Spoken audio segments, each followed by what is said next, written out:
Hello YouTube, and welcome to this edition of Race Car Fabrication and Restoration. It's Sunday, actually July the 4th. We just got home from church, grabbed a quick bite to eat. I've hooked up the trailer, and we're going to go about an hour and a half northeast of Shreveport, Louisiana here. We're going to check out a potential project car that we learned about. It's something I've wanted to build for a long time. I've been looking for one of these chassis for many years, and found out there was one up in Shreveport, Louisiana. We're going to go up there and check it out. I don't know if it's going to be enough there for us to build. Basically just a bare frame, and finding the parts for these cars are hard to find, but we're going to go ahead and look at it. The price is right regardless, so we're going to go and try to pick the car up this afternoon. So ride along with us, and we'll go up there and check this thing out and see what we got. Be right back with you.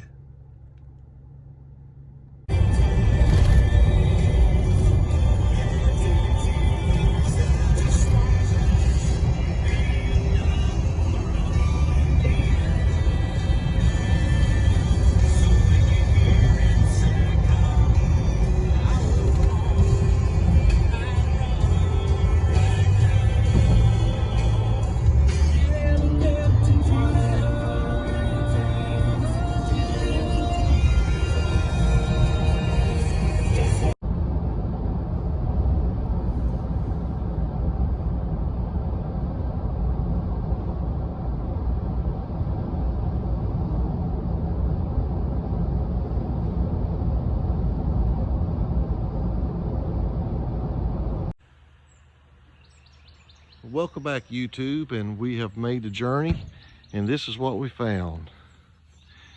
How about an original Nance Super Modified? To my knowledge, this car was a brand new car that was never finished and never put together. But that is pretty trick. These things are like hen's teeth to try to locate. I can see that it's got rear torsion, rear end. He's supposed to have a quick change here as well, but we'll see what all he's got.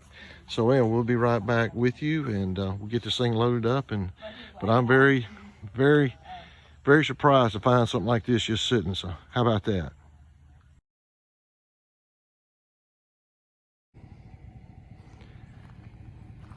It's interesting, the owner of the car is telling me that he is one that added the motor mounts to it, front and rear motor mounts. He had to add a battery box down there, but he actually put this tube in here on, but he said he is 90% sure the car was brand new and never raced. And obviously if he had to add motor mounts to it, it must have never been raced. Now again, I'm going to do some research on some old Nance cars and see if this is what they look like. He added all the front bumper support and stuff later, but evidently the original cars is just main round tubing here. Pretty neat find. I've always wanted one of these super modifieds. It's got the exact body I would want on one, but it's going to do a lot of research, and it's just kind of be a project put on the side right now. Anyway, that's what we got. We'll try to get her home here. I got to get some other stuff. We've got a rear end back here in the back we're going to load up, and then get the quick change for it as well. And I got a few late model wheels we're going to get for Ryan's car, so I'm going to load them up. So we'll be right back with you. This is a tough job, getting about 30 years of mold and mildew off of a car body. So we're scrubbing it, using a little bit of our product we have from work, and a mixture of a little bit of bleach. But I think this car's sitting on the outside for about, I'd say over 30, 35 years, probably close to 30 years.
Okay,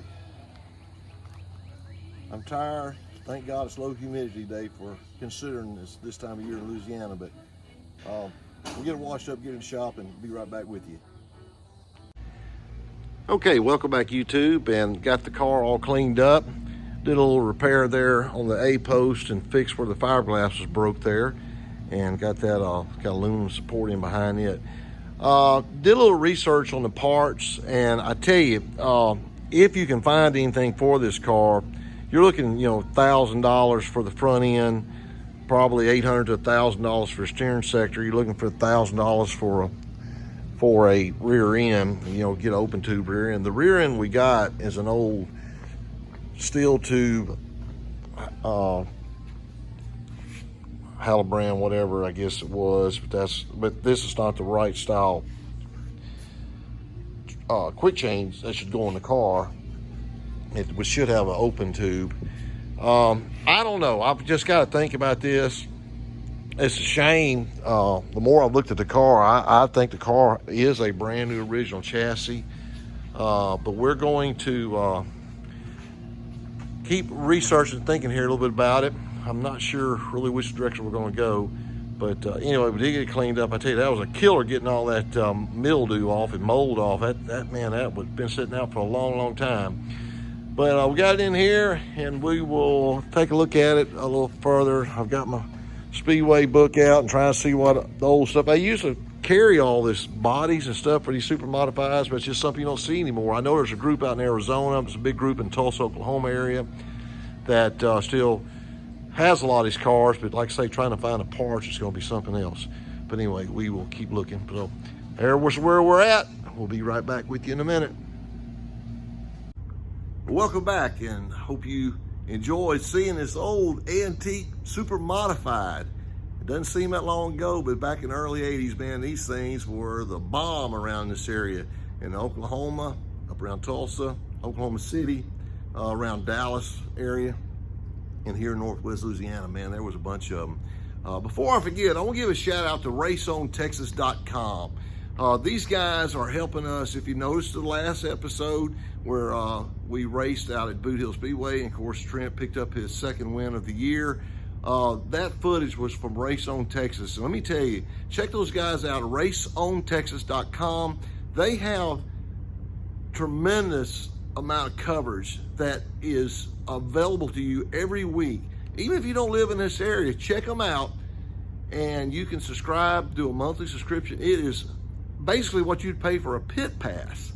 But man, you can sit there at the house, and if you're traveling or whatever, you can watch races, what's going on. If you got a buddy running another track, check it out. RaceOnTexas.com. Appreciate them coming on board and helping us out this year.